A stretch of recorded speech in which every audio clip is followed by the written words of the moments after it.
And whatever that storm is for you, you have to have that compelling future, and you have to stay steadfast and realize if you go back to where you were, you'll get more of what you used to have. What's the difference between fulfillment and success, or lots of money and happiness? Success and money without fulfillment and happiness is the most shallow place you could ever live on this earth, right? And I share with my kids that I believe happiness comes from stretching ourselves. And I think we all have to be hungry for what's next. You hear a million times, if you're not climbing, you're sliding. If you're not growing, you're dying. I know that I get to appreciate and love life so much. Of course, you want to be passionate about what you do. You want to look into a bigger future. You want a compelling future. But the fact of the matter is our growth comes from stretching, conquering our fears, right? We all know that our next level lives on the other side of the thing we fear the most.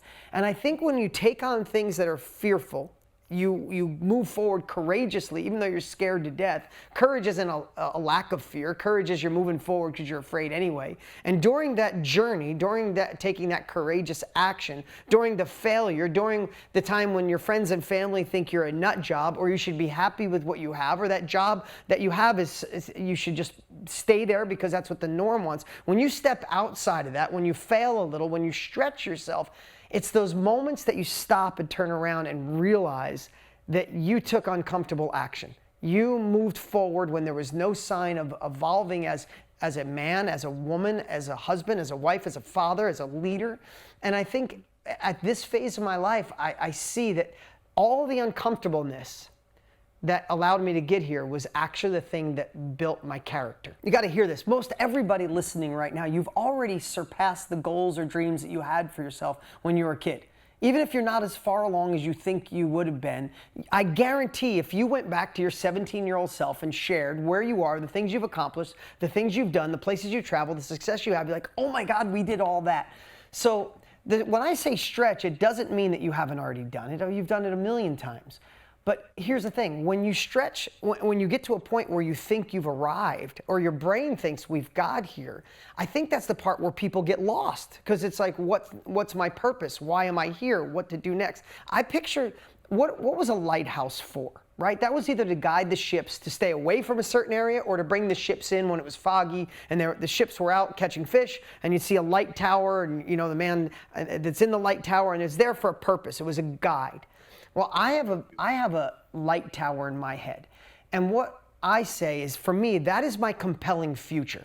Like my light tower, what am I driving for? Why do I still get up? Why do I still wake up at 5:30? I don't have to work anymore. I feel blessed. To say that from where I came from means a lot. It's not being braggadocious. It's like, I could quit.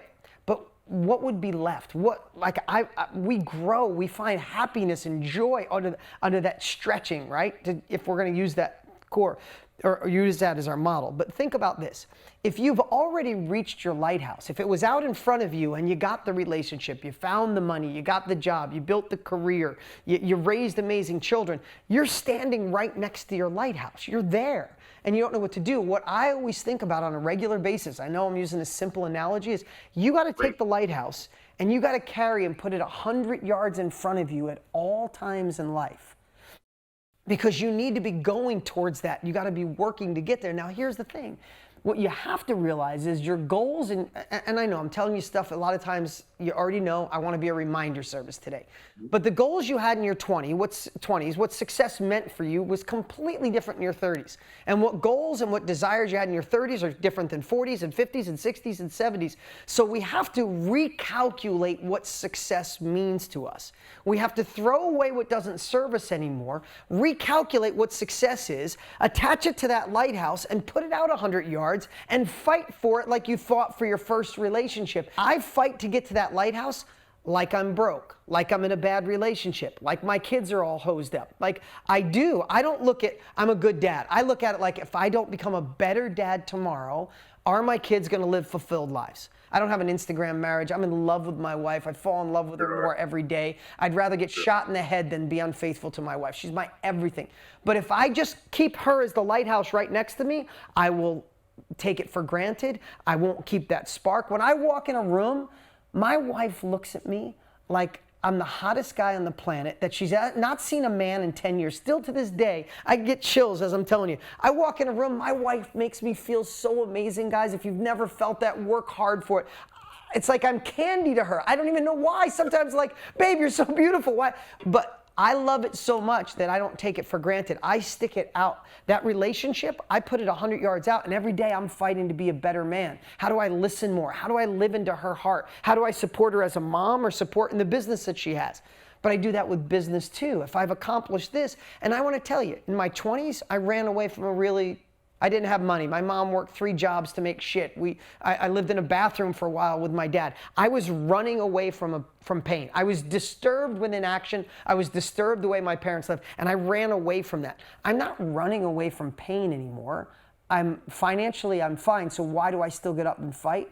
Because now I've taken that lighthouse, and for me personally, is I want to serve people at the highest level. I want to contribute to this earth. I want to help people that just need a hand up, not a handout. I want to partner with great people and be friends, Ed and Tony Robbins and great people like that, to really impact the world. I'll probably give most of my money to charity. So I'm not fighting for another dollar. But I've moved the lighthouse in my head. I'm like, how do I help to impact 100 million lives? And I fight for it like it's not going to happen. So that might be a crazy analogy, but I moved the lighthouse to be a better dad. I moved the lighthouse to be a better husband. And I wake up every day like, damn, I got a lot of ground to make up. That lighthouse is freaking 2 miles out. I know you've heard everything I'm sharing. You've heard. I get it, but maybe hear it through a different lens. I don't think they have, brother. I think a lot of this they have not heard.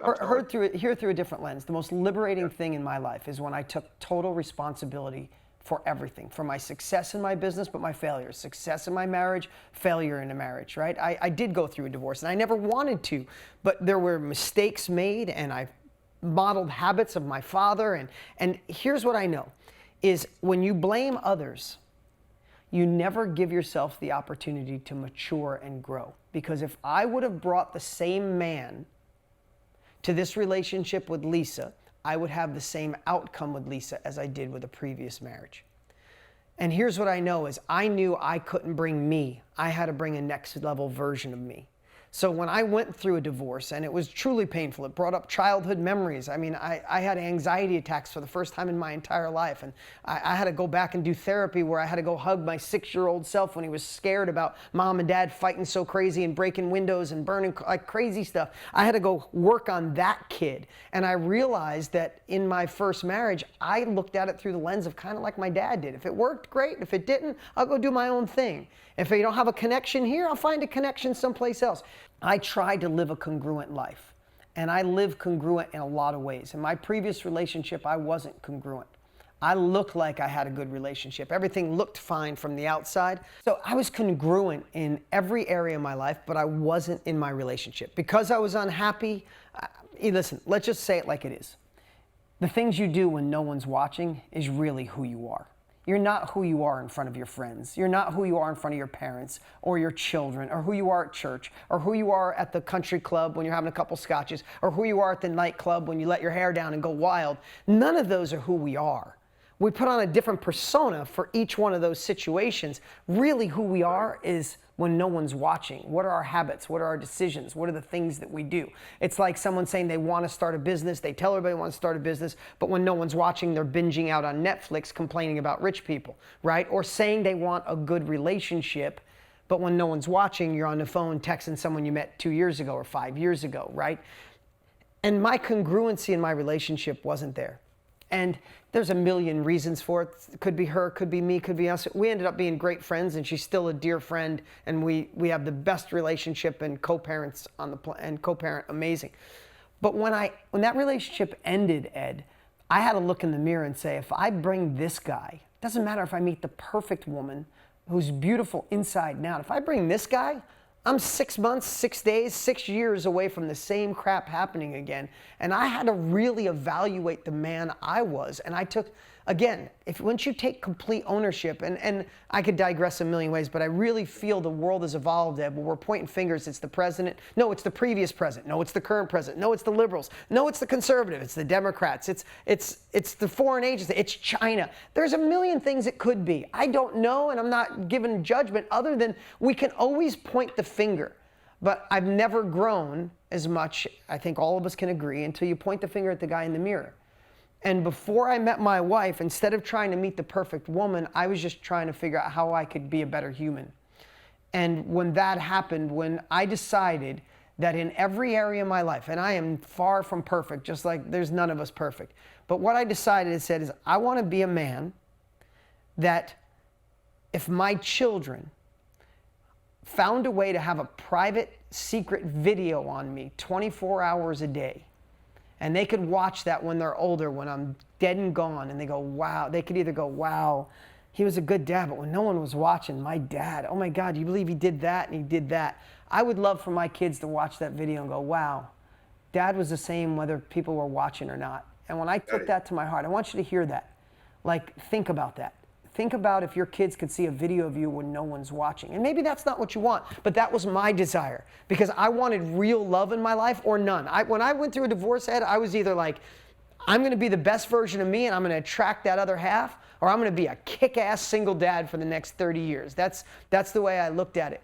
And I have to tell you, I brought a better version of me, or I created a better version, and I attracted the love of my life. And we've been together years, 4 or 5 years now, and it literally grows better, stronger every single day. And again, I keep moving that lighthouse to say, how can I light this woman up more? How can I make her more attracted to me? How can I make it so our intimacy is off the chart? How can I surprise her? How can I make, Tony Robbins, I love when he used to say, if you treated the end of a relationship like the beginning, there'd be no end.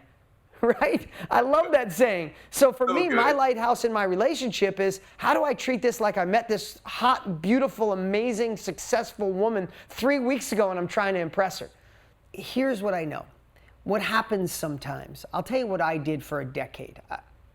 If we're going to talk about relationships, I'll be completely transparent. I thought about leaving my relationship every day of my life for 5 years. It was almost the first thing I thought about every day, not because she's a bad human in any way. It just wasn't the right fit. I'm not an advocate of divorce, but it just didn't fit. But here's what I did for years.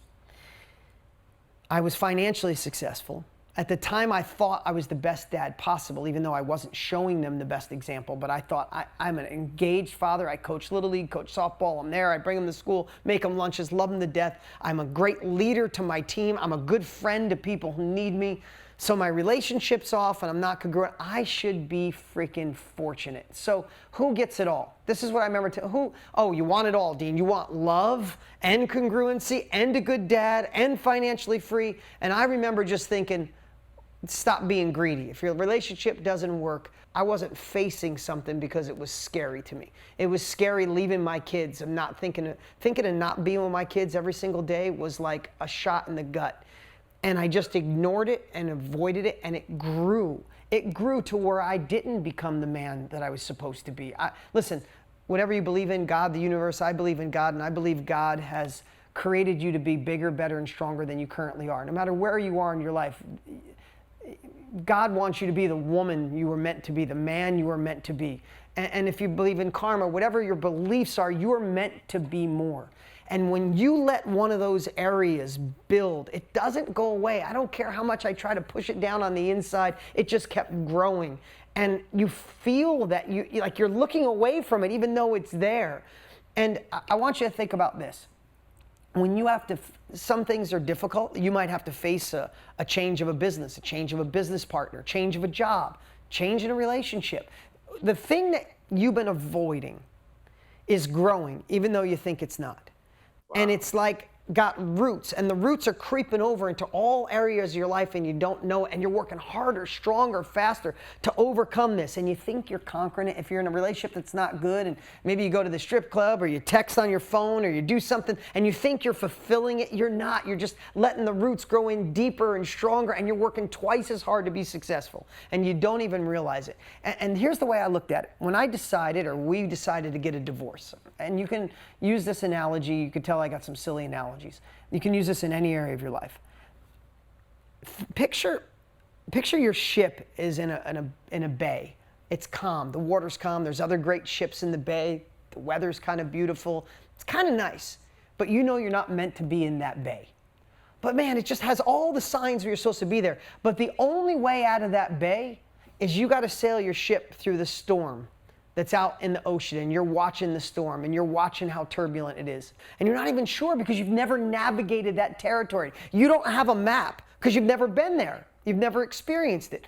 And the way I looked at it when I was going through a divorce is I was so scared for my kids, not me being alone, but scared on how that would work out with my kids, that a lot of times I put my ship in the storm, it got bumpy, and I went back to the bay. And I'll tell you, when I finally said, I can't be the man I'm supposed to be staying in this harbor, even though it's pretty and there's great people around, and it's going through that storm, going through the changes, the navigating of new territory. You're mapping out new territory on the fly and your ship's going down and you want to turn back 100 times. But there's this moment, and it happened to me when I went through a divorce. There was this moment where I didn't know if I could take it, and I was scared for my kids and I was having anxiety attacks. But I want to share with you, there was this moment that my ship landed on the other side of the storm and it was over. And I was a different human. I was a different man. I looked through a different lens. I had a new map. And I realized I wasn't meant for that other bay. Yes, it was safe. Yes, it was okay. But listen, at the end of our lives, do we want to be okay?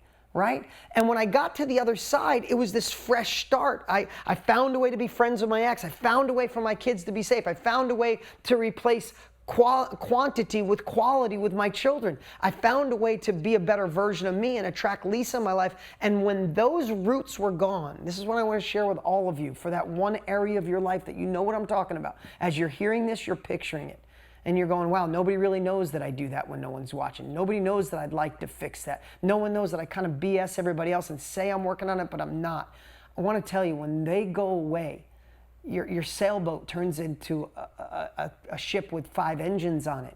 Like, my life exponentially grew. I became a better dad, a better leader, a better friend. I had more compassion, had more empathy. I replaced anger with compassion, and I just became a different person. I mean, I think I was a good man 10 years ago, but I wouldn't recognize him. I'm not the same human today.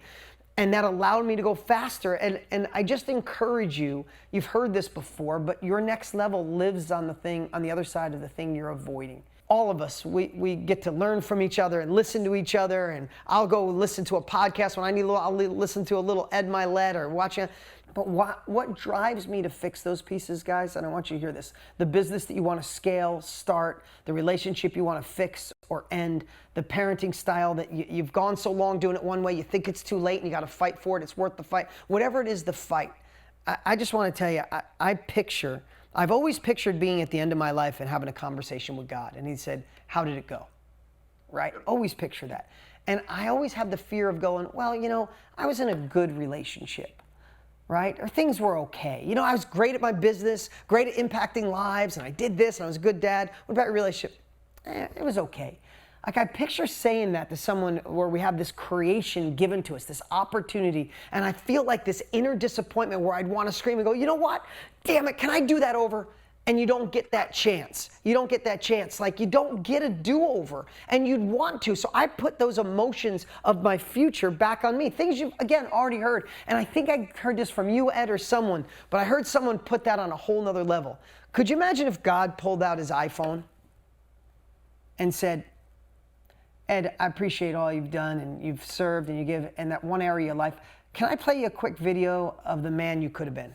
I want to share this with you guys, and I hope it's relating to where you are in your life right now. If you're looking for what's going to drive you, what's going to take you to the next level, how do you move your lighthouse out? How do you wake up compelled again, not just want to chill? And how do you find that thrive, that energy, that zest for life again? I just want to share with you that you can't, I forgot I got off on it, but if you played the video of your life and you wanted a do-over, I'm trying to get back to what I was saying. This is what I wanted to say. If I didn't sail my ship out of that harbor, that safe harbor, and go through, I'm understating what I went through. I don't take aspirin. When I was going through a divorce, worrying about my kids, I was popping Xanax 3 days a week because I couldn't control my anxiety. I was drinking a glass of wine 5 nights a week because I couldn't put myself to sleep. So I'm understating how bad I was for a short period of time. When I was in the middle of that storm, I thought of turning back because I felt so crappy about myself and worried about my kids so much. But I want to tell you, on the other side, I never would have experienced what real love could be like. I have love in a way that I wish it for every single one of you. There's nothing I can even share that compares to having a true soulmate that's got your back, that supports you and loves you, and you feel the same, where you don't keep score and you got each other's back. I never would have experienced that if I didn't go through the storm. And whatever that storm is for you, you have to have that compelling future, and you have to stay steadfast and realize if you go back to where you were, you'll get more of what you used to have. Hey, it's Dean. I wanted to jump in here real quick and just say, if you're like me, and you're always looking for the competitive edge, the way to take your success strategies, your success habits, your mindset to a whole nother level, to bust imposter syndrome, to bust procrastination, to be confident, to move forward, then I'm going to encourage you to go to ASF.com. ASF.com. That stands for the Accelerated Success Formula. It's a brand new course we just got done with, or I got done with. It is my absolute best, favorite personal development success course I've ever created in my life. You're going to freak out when you see what we created. I'd love to invite you to go check it out. Go to the page ASF.com. See all the details. Grab this course at a reduced price that is temporary right now, so you're going to want to hurry and go and see for yourself why people are going nuts over the Accelerated Success Formula. I can't wait for you to have it in your hands.